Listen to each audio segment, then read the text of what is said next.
This is Science Friday. I'm Ira Flatow. For many of us, as we age, our health becomes a larger focus in our lives. Joints are a bit more achy, vision a bit less sharp. Maybe you're dealing with a new diagnosis, which requires treatment, perhaps for the rest of your life. Doctors might prescribe new medications, scans, diets, lifestyle changes, but there's often one big factor missing from these conversations: our social well-being. Do you see friends and family often enough? Do you have close bonds with those people? Can you open up to them when you need to?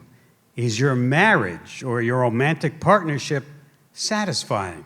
My next guest has asked thousands of participants between the ages of 50 to 100 those kinds of questions and more over the course of, 15 years.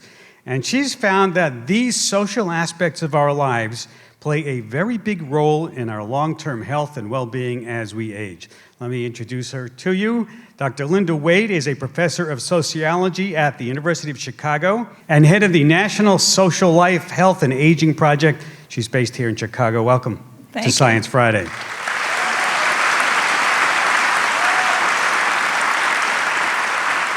Let me begin by asking you about what you do. Give us a short overview of the National Social Life, Health, and Aging Project. What kinds of topics are you asking folks to participate in this study? Well, as you just said, the social world is really fundamental to our health as humans. We're designed, evolved to be social creatures. So being well embedded in a social world is the best possible environment for us. The National Social Life, Health, and Aging Study, NSHAP as we call it, started about 20 years ago. We were interested in the links between the social world, your intimate partnerships, your social networks, your social participation, and what I'm calling other domains of health. And we designed a survey that was based on the World Health Organization definition of health, which is not just the absence of illness or disease, but positives in mental, psychological, physical, social well-being. And we tried to measure all of those in a sample of older adults. It's a nationally representative sample, which means it was selected to include all the kinds of people there are in the United States. And when we first spoke to them, they were 57 to 85 years old. We've been following them just like for a few 20 years. People here in the audience in that age range. Yeah. Right. Yeah. And asking them questions about their health, very detailed. Sexuality was a big part of it, remains a big part of it, and how they're doing on all these different dimensions. So you actually go into their homes? Yes. And you measure what, their blood pressure? Or yes. What? So we have a 1-hour interview done by a field interview, highly trained professional, nice, usually woman. So it's an enjoyable experience. She asks all these invasive questions. And then we do a mini mental exam. We measure height, weight, and waist circumference, blood pressure, heart rate, vision, taste, touch, and smell, gait speed, vaginal swabs, saliva, and then we look at the relationships between these. And how important do you find that social bonds are to our health, as well as all these other kinds of things like exercise and stuff like that? How important are those social bonds? Well, you should exercise with a friend. Oh. And then you get them both. So we've known for a while that just as a predictor of mortality, the quality of your social relationships is more important than whether you smoke. That having poor social relationships is a bigger social challenge, a challenge to your health than smoking. Really? Years off your life. How many years? Could you give us an idea? Is it many years? Few years? I'd say 5 to, depending on what you're talking about. If you're talking about an intimate partnership, like a marriage or Right. a partnership, it could be definitely 10 years. Wow. You're getting all this out here in the audience and taking the advice. Is it because it's stress? I mean, is it related to stress? Well, there's one of the things it's related to, but if you think about what you get from your friends and family, the people you can talk to, say you have a health problem that just came up and you're worried about what you should do, and you have friends, a social network you can call and say, what should I do here? Or I feel terrible. Can I come over for a cup of coffee? And that reduces your stress, one. But two, it might actually give you practical information. Oh, I know somebody who had this, and call her and she'll help you. Yeah, because we've heard recently that how important loneliness Yes. is. Do you study that also? Does that figure into the kind of research that you do? Yep, absolutely.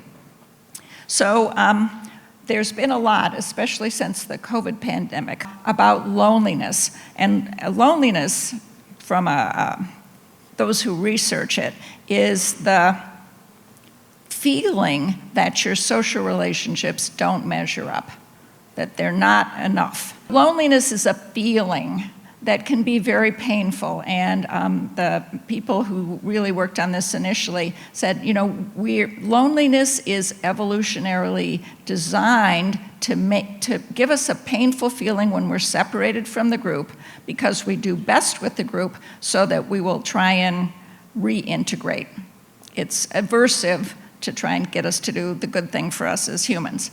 Social isolation is actually who's around. How many friends do you have? Do you have a strong social network? Do you live alone? Do you participate socially? One is the feeling, and people can be lonely even if they're very connected, and they can be not lonely and have nobody around. It's fine, but Interesting. So the one other point is that the people you're actually connected to are the ones who are going to bring you chicken soup if you have a cold, or pick up a prescription for you, or come over. So it's the reality that's important in different ways than the feelings.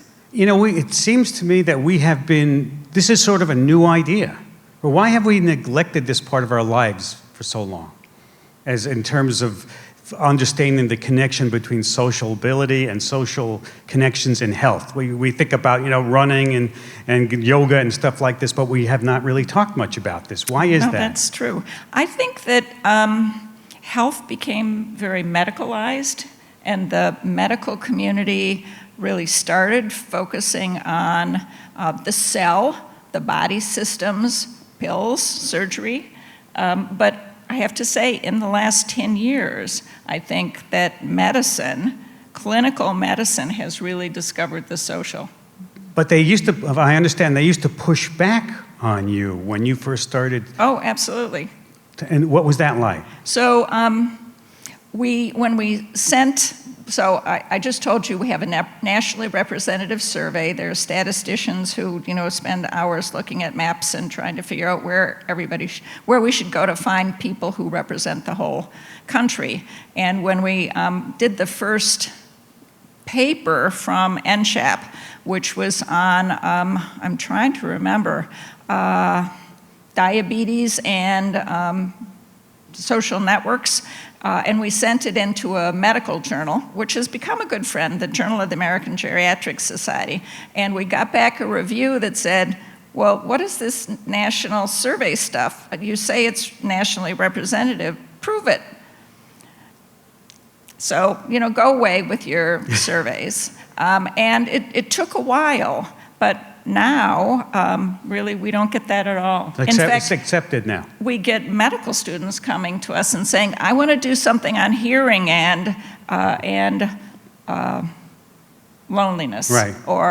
So it's actually a big change. Well, let's go into some of these a bit in detail, because some of the statistics are interesting, the results of your work. For example, how does the quality of marriage affect things like cardiovascular disease? Is there really a connection? Yes, there really is.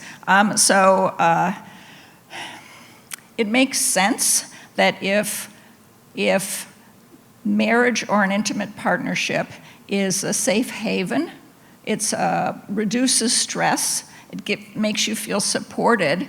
And cardiovascular disease is in part, the cascade is from upset, stress, high blood pressure, inflammation, to cardiovascular disease. So if you reduce stress, reduce exposure to stress, help recover from stress, then that improves your circulatory system, which ultimately improves cardiovascular health. Is it the same thing for men and women in the marriage? It's pretty much the same thing. Now, if we're talking about sex in the marriage, which okay, also let's go there. Get it.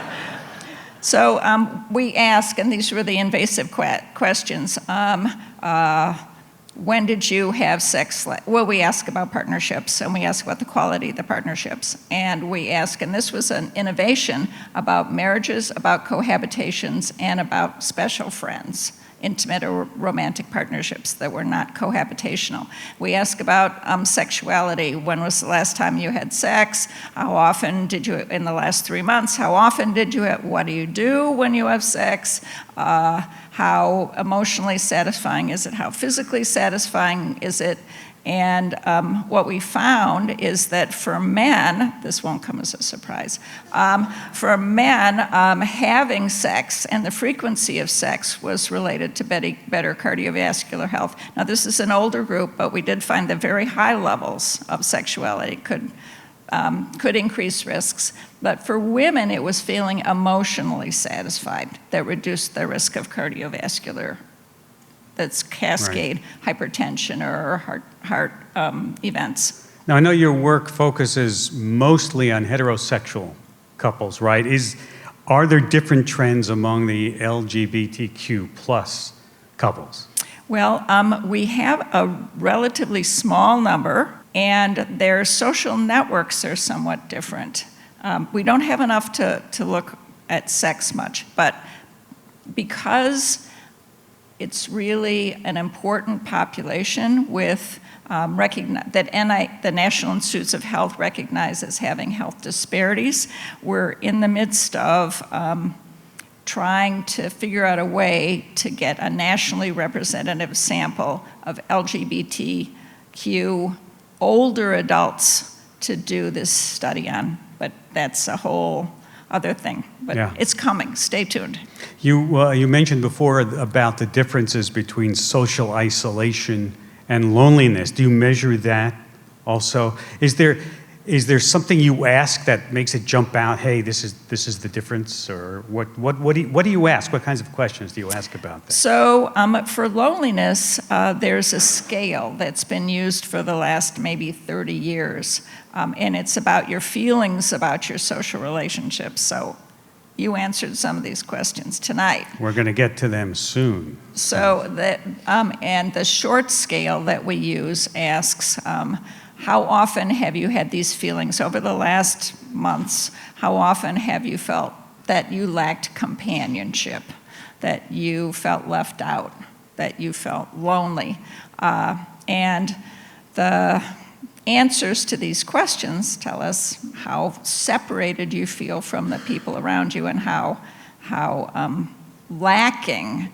And people report that these feelings of loneliness, especially if they're if they're chronic, are very painful. It's really a very unpleasant and unhealthy. It also affects so many other things. Like lonely people are less likely to be able to keep up an exercise routine. The idea is that people who are lonely scan the social environment continually looking for rejection. And that takes up cognitive space that then you can't use for other things. The other point about loneliness is that lonely people are more likely to perceive a neutral interaction as hostile and to react as if it were, thereby pushing away the very social connections that they so desperately want. Wow, that's very interesting. And now we're going to go to the survey of you folks in the audience and come up with the results of the survey. It's very unscientific, so just take a little bit. There's a survey up on our screen, the survey results. And Doctor, can you translate for us? Tell us what we're looking at. So remember, if you did the survey, there were 3 questions. You could say how often you had these feelings.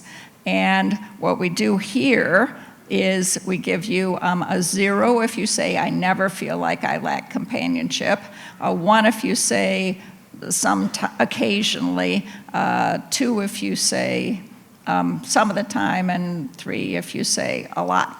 And then we basically add these together, and Shoshana and I coded them, decided how to code them. And if you said never, basically, or rarely to all 3, then you're not lonely at all. If you say sometimes, occasionally, or maybe on one of them say a lot, maybe you find that you don't have people to go out with as much as you'd like to, then you're in the middle. And if you say a lot, you're often lonely. And what you can see is that this group, well, here you are, right? Probably with somebody else. And just being with other people, even if you came alone, this is a social event. You get a big check mark for that.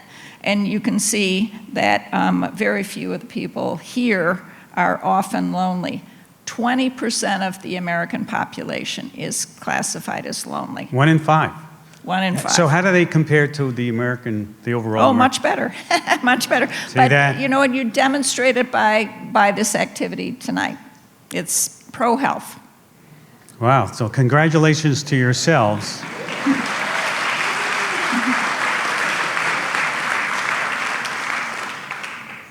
And then we have, in the past 12 months, how often did you get together socially with friends or relatives on another graph? And survey said? You're very social. What a there surprise. You go. So anytime you do something with other people, that's being social. And so especially with older adults, a lot of our social stuff we get at work, or we used to get at the office when we went into the office. But for older adults, getting together with friends and relatives is one of the ways to be socially active. You could volunteer, you can belong to a book club, you can belong to an exercise group, you can go to religious services. All of these are social participation, and it's connected to better cognition. You asked the participants about their sexual lives, which sounds like taboo to a lot of people who might, have second thoughts about answering it. But why did you feel it's important to ask that question? Well, if you think about it, partnered sex is the most social thing you can do, really. And did you find, we all think, I shouldn't say we all think, but people think it's common knowledge that sex stops after an early age, right? You found that senior citizens are... It's not true that the 4 people with partners, which is most men and some women at older ages, that sexual activity is very common, and it's a big source of all sorts of good things. It is a stress reducer. It is exercise. It's also a bonding, which is very important. So, yeah, and something that also happens to all of us as we get older is we lose our hearing. Does that loss contribute to feeling lonely or isolation? Yes. So I sort of proselytize on this. What did you say? My friends. I'm sorry. Yeah. This ear is very bad, sir. Yeah. Okay. So unremediated poor hearing causes cognitive decline now because your brain is thinking about, was that car or cart? Was that fan or fun? If you're struggling to understand speech. Unremediated poor hearing predicts incident Alzheimer's disease. Unremediated poor hearing increases risk of falls. Unremediated poor hearing increases risk of loneliness. On that one, it's really easy. If it's more costly for you to go out and do something because you can't hear, especially in restaurants or crowded rooms, then you don't do it as much, or you don't get as much out of it because you missed a lot of the conversation. So we see that people with poor hearing, older adults with poor hearing, are more likely to be lonely. So people should get the hearing Absolutely, checked right away. and not be fearful of getting help, like maybe a hearing aid or something like that. Right, and there is a move with Medicare to, I think now hearing evaluations are being covered. And at some point, if poor hearing increases risk of Alzheimer's disease, and Alzheimer's disease is such a costly disease for the families, for the individuals, for society. It's a bargain to make sure that everybody who needs hearing aids has hearing aids. But they're so expensive sometimes, aren't they? But think about what a year in an Alzheimer's care facility costs. Yeah, absolutely. I found, interestingly enough, in studying your research, that another sense that was incredibly important that you found was smell. Yes, olfaction.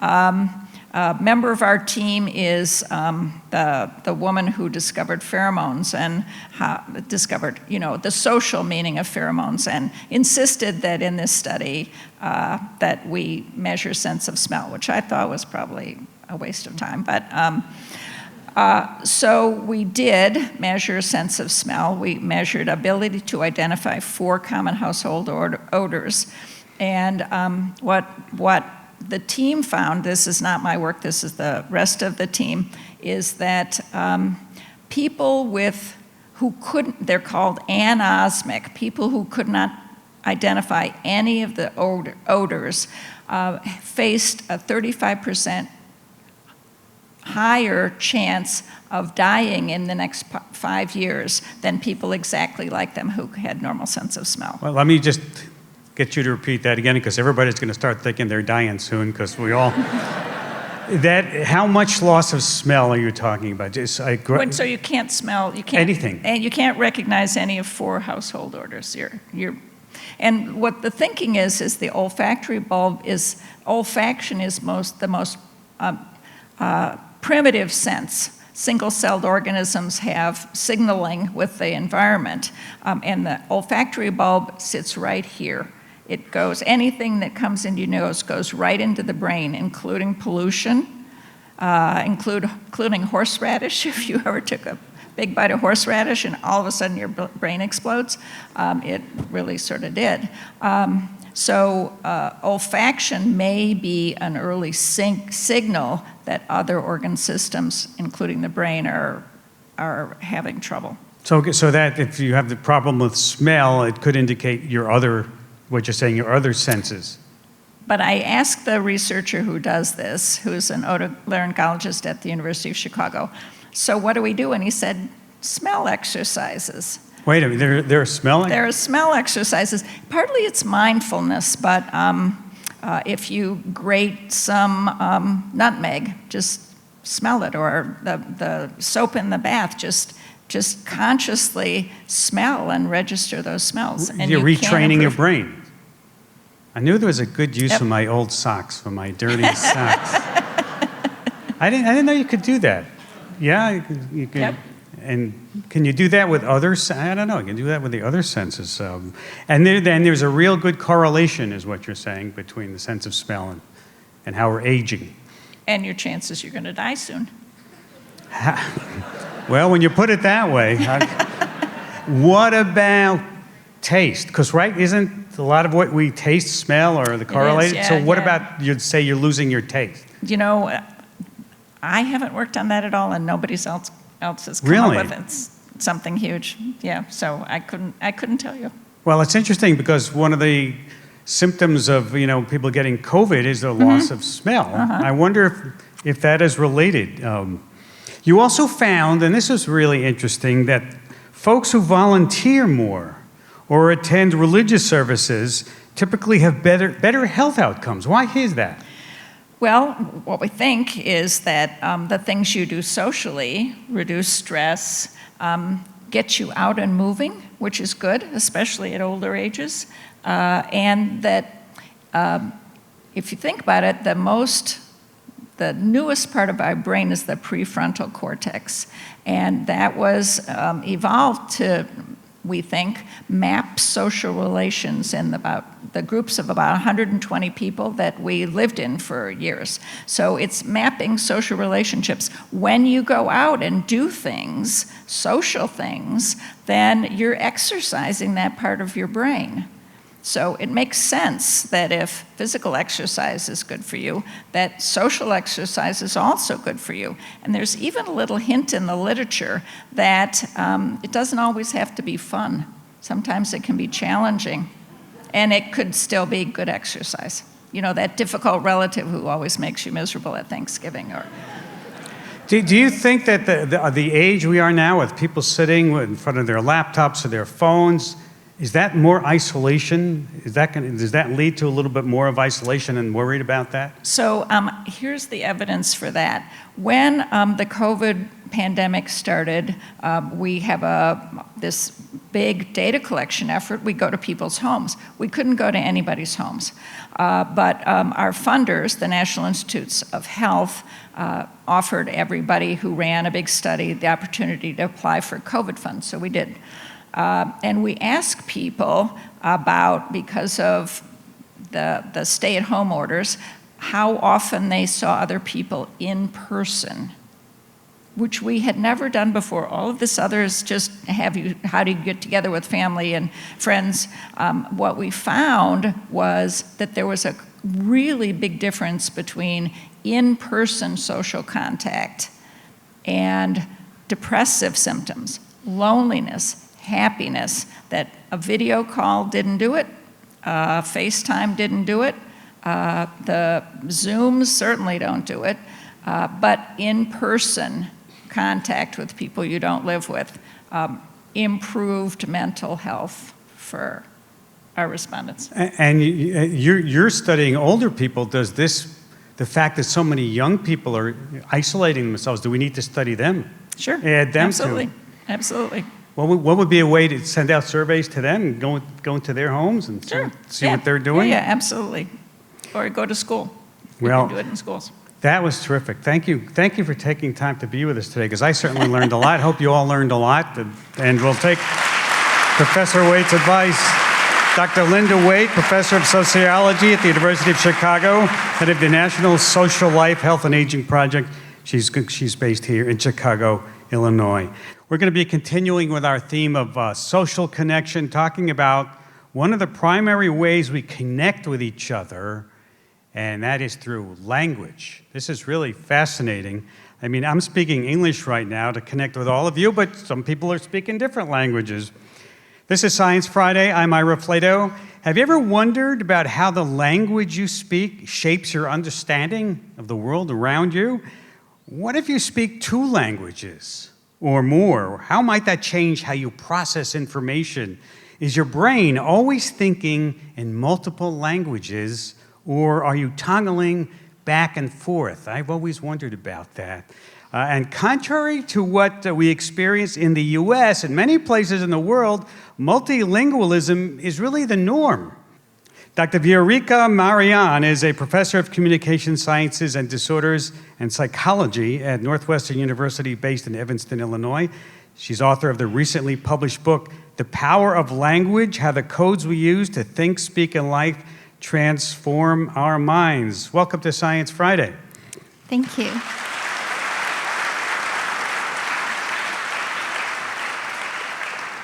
Dr. Marian, let's talk about speaking of multiple languages. Did you get interested in that because you are multilingual? How did you get interested in studying this? That was certainly part of it. So I grew up in Eastern Europe.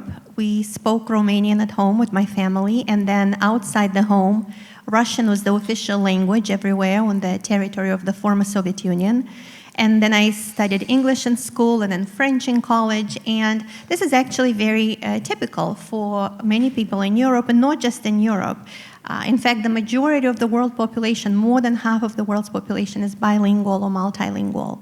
It is very common for people all over the world, on every continent, to grow up with 2 or more languages from early childhood and then learn additional languages later in life. But then when I would go to a library or bookstore or in my coursework in college, most research, most science that I read centered on people who only spoke one language. So it very early became clear to me that by leaving out this huge segment of the population, we are getting not only an incomplete, but also an inaccurate understanding of how language works, how the mind works, of human nature and humanity's potential more broadly. So this is what brought me to studying the interaction between language and mind, with a particular focus on people who speak multiple languages. And here in the United States, we speak mostly one language, so we're in the minority of countries in the world, because we're just speaking one language. That's true, but the numbers, the demographics are changing. So as you mentioned, a little over 1/5 of American households speak a language other than English at home. And the proportion of people who are studying another language, especially now with all the apps that are available, is increasing. Let's look on the statistics of people who speak more than one language. How is your brain processing language differently from people who speak only one language? Are you constantly switching back and forth between languages? Oh, that's a really good question, because we used to think that we're switching back and forth between the 2 languages. In fact, people would think that when you use a language, you turn it on, you are done with it, you switch it off, switch the other one on, and switch between the 2 languages. But now we know that that's not the case, that people who know 2 or more languages keep all of them active in their mind to some extent.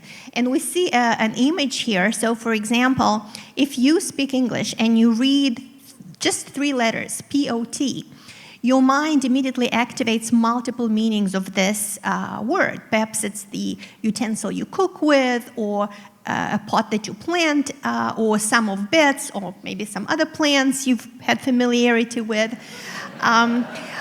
But if you speak Russian, that's how you spell the word mouth. And that's also how you pronounce the word sweat. And then if you speak Romanian, that's how you say I can or we can. So in English, you activate the meaning, there's 4 meanings, for example, or perhaps more, and then from there, other related word forms and word meanings are activated. But if you speak 2 or 3 languages, this activation spreads across multiple languages simultaneously. So you can think about it, if you were to throw a pebble in the water, you see this waves around. The further out you go, the bigger the circle becomes, and the closer to the pebble you are, the stronger the activation. So in people who speak 2 or more languages, all these languages are being activated. So we're thinking in parallel. It's like parallel processing. That's right. Our brain is this parallel processing superorganism that processes information in parallel at all times. So in people who speak multiple languages, there's a lot more interactivity and activation happening all the time. That is cool. That is really cool. I know you developed this clever way of determining if a bilingual or multilinguals are processing 2 languages at once using an eye tracking device. Tell us about this. And you've actually brought it here with us. We'll bring it out on stage to give you an idea what it looks like. If we can. Yes, so we use multiple methods in the lab. We use eye tracking, EEG, fMRI, but with eye tracking specifically, we track people's eye movements as they perform different tasks. So you may be sitting in front of a desk and you may be asked to pick up a marker, for example. If you speak English and we ask you to pick up a marker, you will also make eye movements to marbles because marker and marble sound similar. So this shows us that in your mind, both words are being processed and co-activated. But if you speak Russian, in addition to marbles, you will actually make eye movements to a stamp because the Russian word for stamp is marka. That's exactly what we do. We have people wear this eye cap, this eye tracker on a cap, and we record their eye movements as they do all sorts of tasks. And by measuring their eye movements, we make inferences about their mental processes. So this is one way to show that when you hear the word marker, if you make eye movements to the stamp, then you have not turned off your Russian.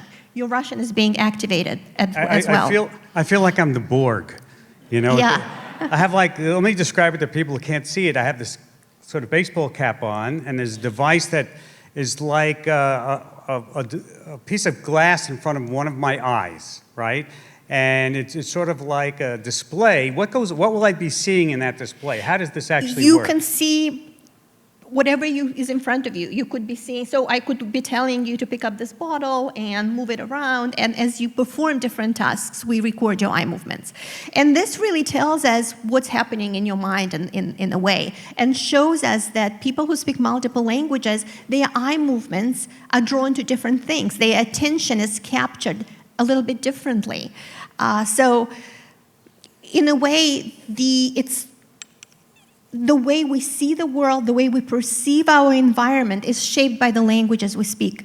It's not conscious eye movements, it's the saccadic eye movements that we don't have control of, that happen in a matter of milliseconds. So really, we see the world to a large extent in a way that's influenced by the languages we know. And how does it shape our memory when we're bilingual? Yeah, so language and memory are very closely connected. And I'll give you just 3 examples. Since we just talked about the eye tracking work, not only do we look at things differently depending on the languages we speak, but we later remember what we saw differently depending on the languages we speak. If you speak English and you are asked what else was on the desk when you were looking for a marker, you may remember that you saw the marbles as well, but you are not likely to remember that you saw the stamp more than by chance or other objects. But if you speak Russian, you are more likely to remember that you saw the stamp there.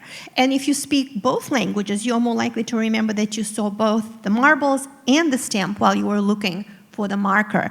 So what we remember having seen is influenced by the languages we know. This also has implications for eyewitness testimony, for legal settings. So that's one example.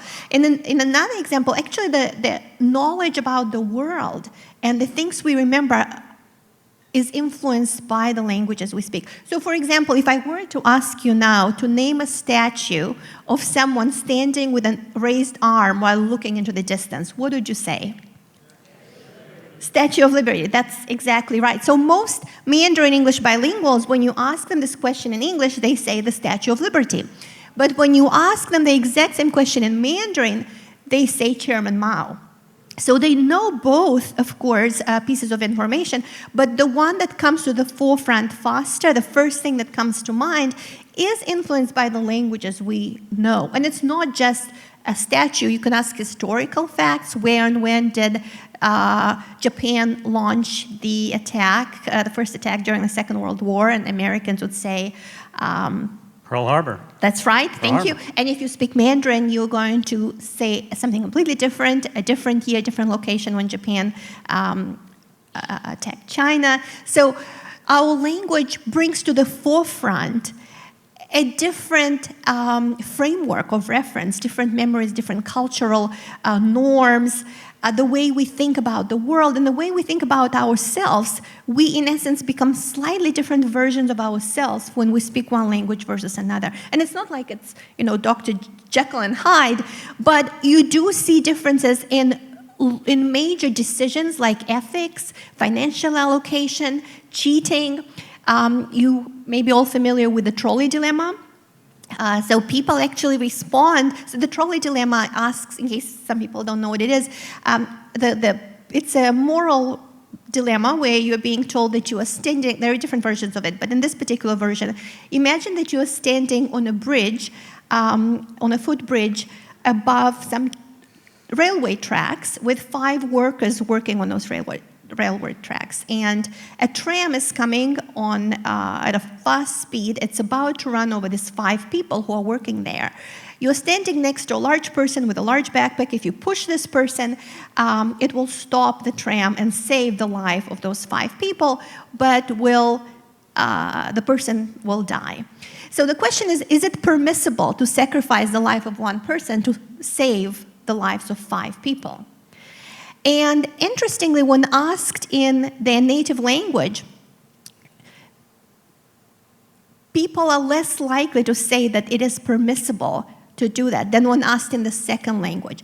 When you are making a decision in your second language, you tend to be guided more by utilitarian values, so what benefits the greater good.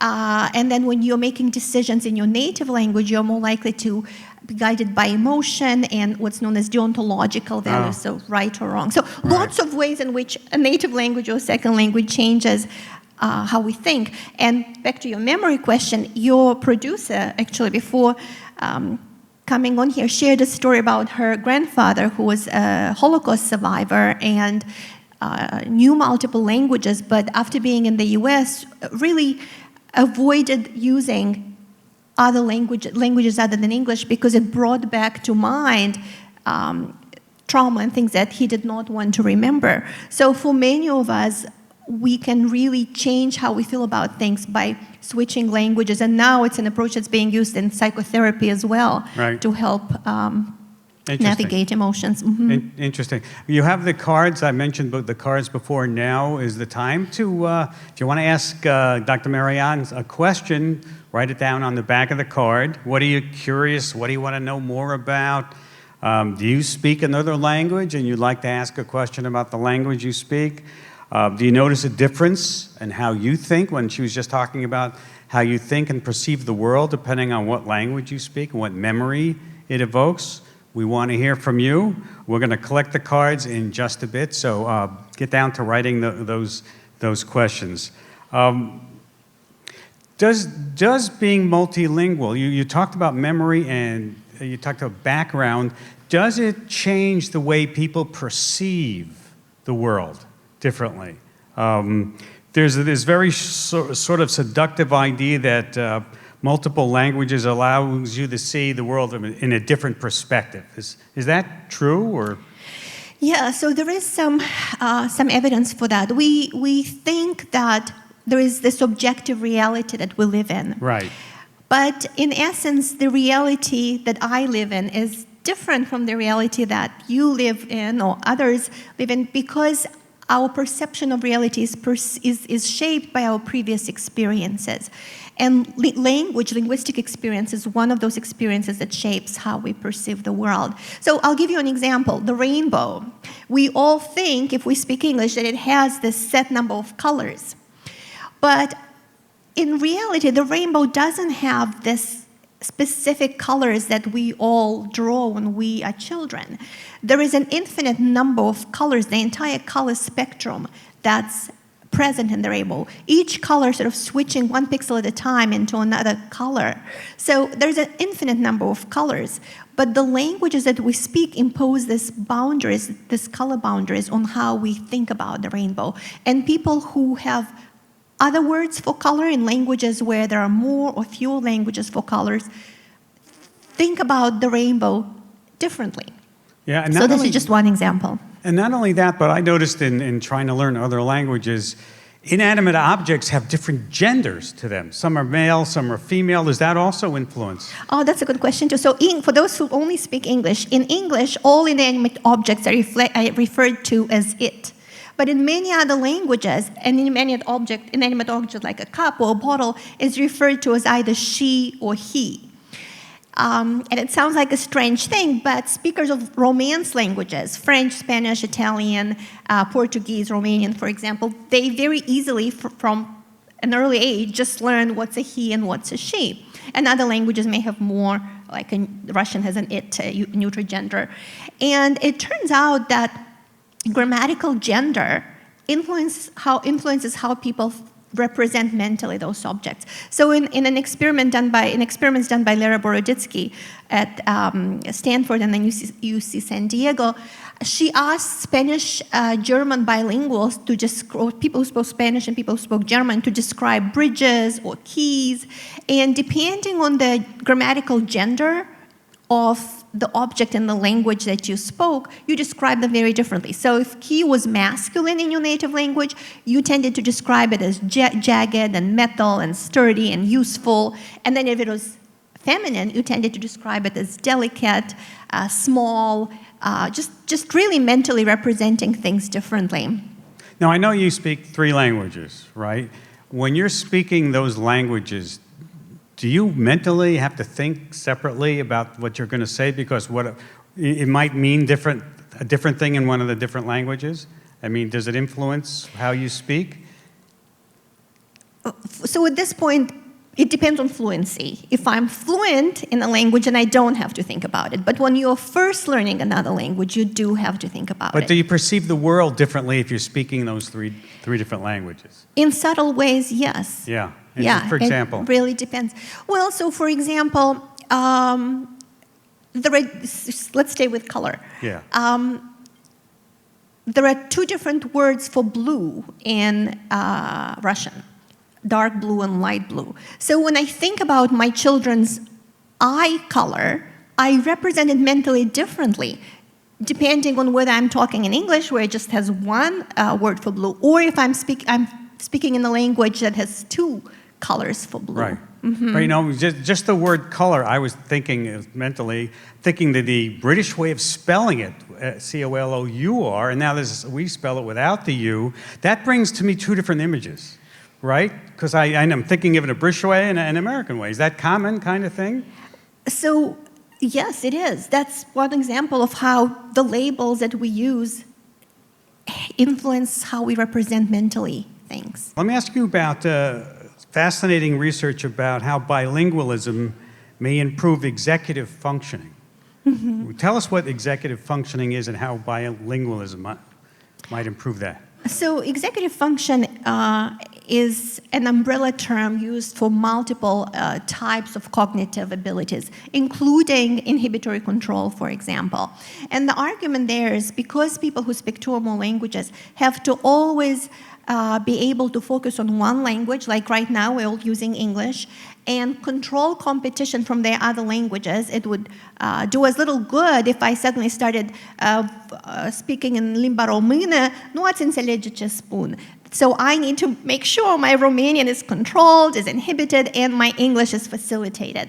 And this experience constantly controlling multiple languages translates to changes in inhibitory control more broadly defined, not just language, but executive function in general. We actually, I think, have a test for you, an experiment a test for you. for me. Okay, everybody can take the test. And you can participate with Ira at the same time. This is one of the earliest experiments that was done on. Does it have a name, this test? It's called the Stroop test. The Stroop test. So what you have to do is you have to name the color of the ink. So name the color of the ink. Well, we'll get the slide for the test up there, and yes. there it is. Ooh, that is not easy. So go ahead, just all right. The go top with one. first The six. top one is easy. It says red, green, purple, brown, blue, red, and they're in the correct colors, right? Right. The word red is red, and green is green, so on. But if I go down the next line, I have to stop and think a little bit more, because they're not the color that I'm naming. They're not printed in that color. So let's see how you do if you name the color of the ink there. Purple, red. Name the color of the ink, Ira. Oh, see, I can't even do that on this thing.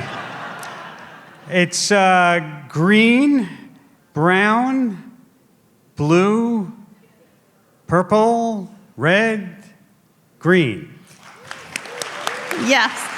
So you saw how much more that was not, what's going on in my brain there? Well, so what's happening is you have to inhibit the word and only facilitate the color of the ink. But your brain is processing both sources of information in parallel. So you attempted to read the word instead of inhibiting it and just facilitating the color of the ink. This was one of the first tasks early on that showed that people who speak 2 or more languages tend to perform... They do better on it. Yes, on the second part of this task, where they have to inhibit one source of information, facilitate the other. So this is one example of executive function. There are different types, there are different tasks, and what we're trying to figure out now is what aspects of what types of language experience change what types of executive function and under what circumstances. Mm-hmm. The Stroop test, that must be named after somebody. Yes, Named yes. Stroop. All right, let's see if we can get those questions out. You write in your book that in older adults, being multilingual actually delays Alzheimer's. Is there evidence? There's evidence for that. Yeah, this is one of the... And you're saying 4 to 6 years. Yes, this is one of the most exciting findings, I think, with real-world implications that comes from studying people who speak 2 or more languages. It turns out that constantly using 2 or more languages offers protective... has this protective advantage against some of the cognitive declines that often accompany aging and that always accompany dementia. So if you speak 2 or more languages, you are likely to show symptoms of dementia 4 to 6 years later than people who speak only 1 language. And wow. Yeah, this is a pretty significant. Nothing other than exercise really leads to an effect of that magnitude. One way to think about this is, imagine that you take a certain road home every day. You go to work, you take that road home. You go to the store, you take that road home. And then one day, you're driving home and you discover that that road has collapsed. If that is the only road you have to get home, then you're stuck. You won't be able to get home. But if there are other roads that have been built over time, and if you know about these other roads, you reroute your navigation system and you reach your destination.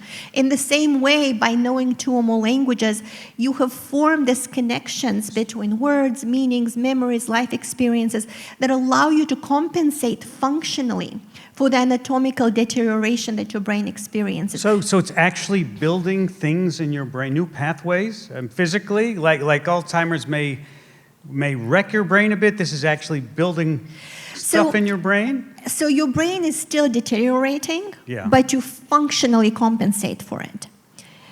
It's this sort of the neurons that fire together, wire together. So you've had this increased coactivation between words and their meanings and memories and life experiences that allow you to function with less impairment for a longer period of time. And interestingly, there is now epidemiological studies at population levels across countries that are finding that countries in which 2 or more languages are the norm have a lower incidence of dementia than countries that have only 1 national language, for example. And there is a direct correlation between the number of languages that are official in the country and the incidence of dementia and Alzheimer's. So it's really quite interesting.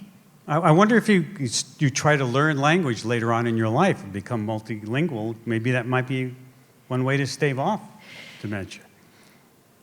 It seems to be the case. We don't have enough research. So it's not like if you are starting to study it now, you will immediately see benefits. But if you've had long-term experience with 2 or more languages, it gives your brain a workout. It gives your brain a chance to remain engaged and active and exercise and learn new things and constantly, facilitate 1 language, inhibit the other, control multiple languages.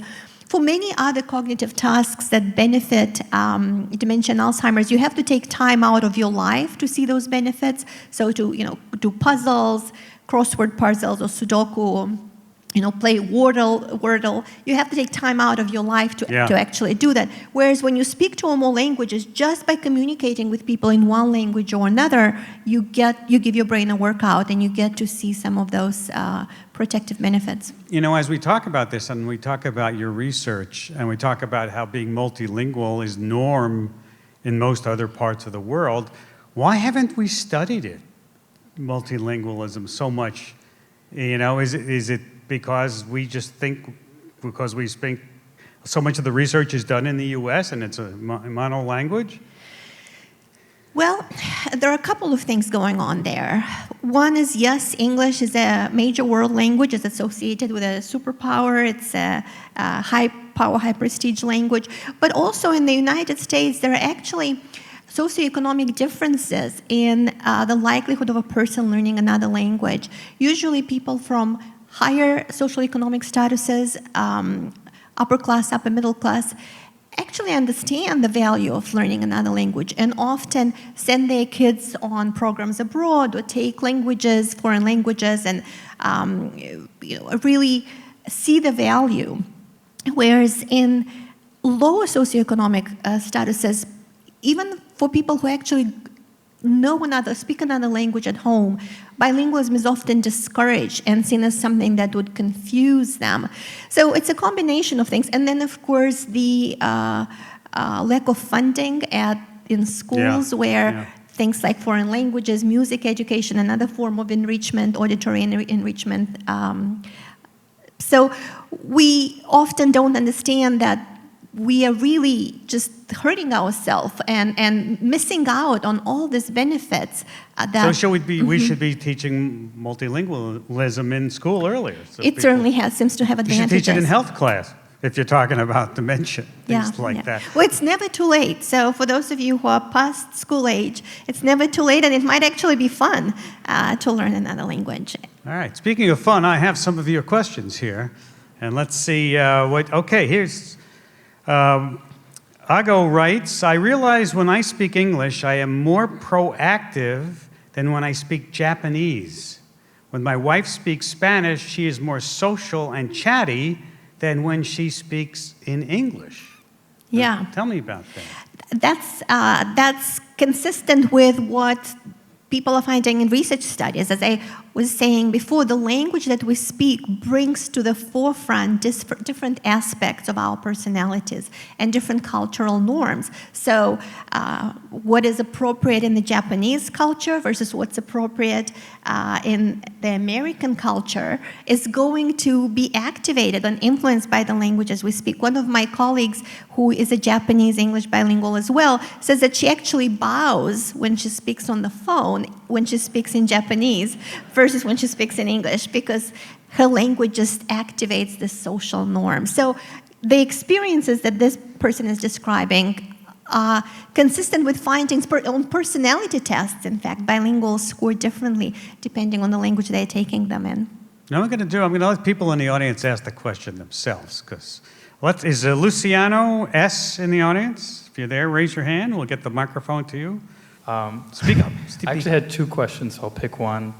Do you see any differences in these unconscious eye movement or memory recall in different, regional dialects of different languages? That's a really interesting question, because what is a dialect, and where do we draw the boundaries between a dialect and a language? There's this famous saying in linguistics that a language is a dialect with an army and a navy. So we have studied different languages, but we're just now starting to study speakers of different dialects. There is no reason to think that we won't see similar differences between dialects. Again, it's such a continuum. At what point does a language... So, for example, Spanish and Italian and Romanian are much more similar than Mandarin and Cantonese, and yet many people think of Mandarin and Cantonese as different dialects of Chinese, which is not really the case. But do think that Spanish and French and Italian and Romanian are different languages. So it depends on where you draw that line.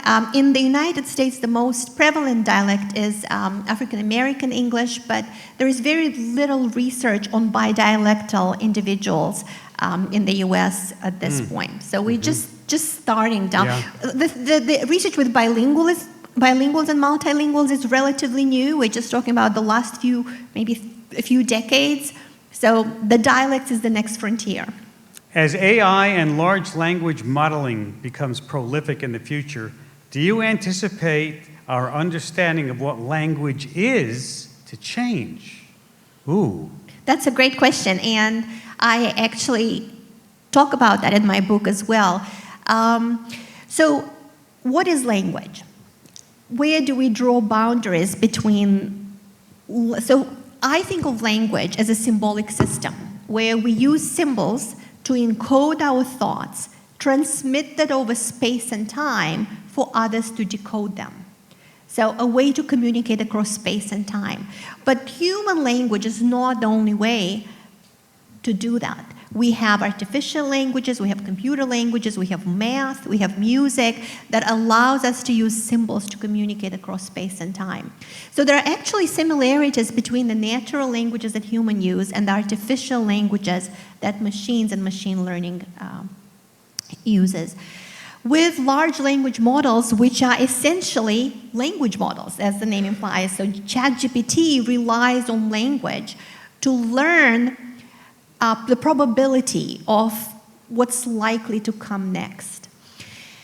And we are all trying to figure out what will happen next with artificial intelligence. And there is one possibility that we are going to see benefits from bilinguals and multilinguals. For example, it allows us to translate immediately written text, verbal text. You can speak and have AI translate to the listener right away what you are saying. You can also use it to preserve endangered languages and record them and document them. So you may think, yay, great, we'll have all these wonderful things happening. And it's true, we do have all these advantages. But there are also very likely long-term risks that will come from this. And one of those risks is that the most powerful large language models, LLMs, will proliferate and will lead to a faster disappearance of the smaller languages. For example. Okay, so the way this large language models work is they need to learn on large amounts of data. Lots of online data. The more data you have online, the better the learning, the more powerful these models become. Now, the amount of data that's available online varies across, we have about a little over 7,000 languages that are in use around the world today. Wow. Some of those languages, like English, like Japanese, have a lot more online resources than other languages that are not spoken as much. So the language models that are built on this languages, about 20 of them, more or less, will be stronger and more powerful. And naturally, humans will want to use the strongest and most powerful languages. So gradually and not so gradually, these few languages will proliferate. Yeah, so the other languages will disappear even faster than they currently are. Let's go to Jeff S. Does Jeff want to take a chance and ask a question? Hi, I had a question about unspoken languages like computer languages. If someone is fluent in other languages that they don't speak, could you also get some of the same benefits of bilingualism or multilingualism, for example, stalling dementia onset? Could you, because learning computer languages? Yeah, so it seems that you can see some of the executive function consequences with artificial languages. We don't know yet about dementia and Alzheimer's, but executive function differences, yes. So other symbolic systems that rely on math, like computer languages, do also change the way our brain works. Let's go to Liz. Is Liz brave out there? Hi. I was wondering what language people dream in when they have when they have a lot of different languages all in their head during the day, and they go to sleep. Thank you. Wow, that's an interesting question. It is an interesting question. What do you dream in? Do you have... Sometimes I dream without language, but it's really hard to know. It usually, at this point, we rely on self-reports, and many times people don't remember their dreams. And you dream in all the languages you know, and it just really depends on the experiences you have. dreams are, we don't really know enough about bilingual and multilingual dreams yet. Okay, let's go to Claire. Claire, what, do you want me to read it? Okay. Why do kids pick up multiple languages so much faster than adults? Yeah. Yeah, so when we are born, we can hear these and distinguish between the sounds of all of the world's languages. Just like with the rainbow, remember I was saying there's an infinite number of colors. There is an infinite number of sounds that we could perceive when we are first born. We are sort of citizens of the world. But by our first birthday, our brains get tuned in to the sounds of our own language, and we become citizens of one country or one language, or perhaps more than one language. In babies who are exposed to more than one language, this perceptual window is open for a little bit longer. There are multiple reasons why children learn languages easier. There is a constant linguistic input for them. Their brains are also still developing. They are much more plastic. So it's not just language. There are other things that our brains just pick up easier when they're younger and plastic. But we actually now know that you can learn another language and you can learn it to fluency at any age. We used to think that there is this critical age period after which you cannot learn another language to fluency. That's actually not the case. So your brain can learn another language at any age. And it may be more difficult because you're doing so many more things in your daily life. You're not just having care. I mean, if you lived the life of a child and someone took care of you and spoke with you in this hi baby contour speech, you would learn differently than if you were thinking about a million other things that you have on your mind. Last question from Rebecca. I'll read it for you, Rebecca. How does multilingualism support the brain's capacity to form emotion concepts and express emotions? Is there a connection? Does it influence it? Yeah, so this goes back to how much of our thought and emotion and our life experiences are tied to language. And quite a bit, actually. So that's why when you are in therapy or when you're growing up, you're often told to, label your emotion. Sometimes labeling your emotion helps you process it. So languages vary in the kind of words that they have for emotion. So people express emotion and report feeling differently depending on the labels that they have for emotion. So yes, emotions are tied to language and can help us process our experiences different. By labeling them, we understand or we process our feelings differently. Like I mentioned before, there is now research on psychotherapy with bilinguals also showing that you can distance yourself from feelings by switching to a different language than the language in which a traumatic experience happened, or you can experience closeness differently in your interpersonal relationships. People report feeling differently when they're being told "I love you" in their native language versus in their non-native language. So language has this very powerful effect in how we connect with others. If we spoke a certain language with our family, we may associate it with warmth or the opposite. It depends on the kind of experiences we've had. Thank you. Yeah. That's terrific. Viorica, we've run out of time. Thank you for taking time to be with us today.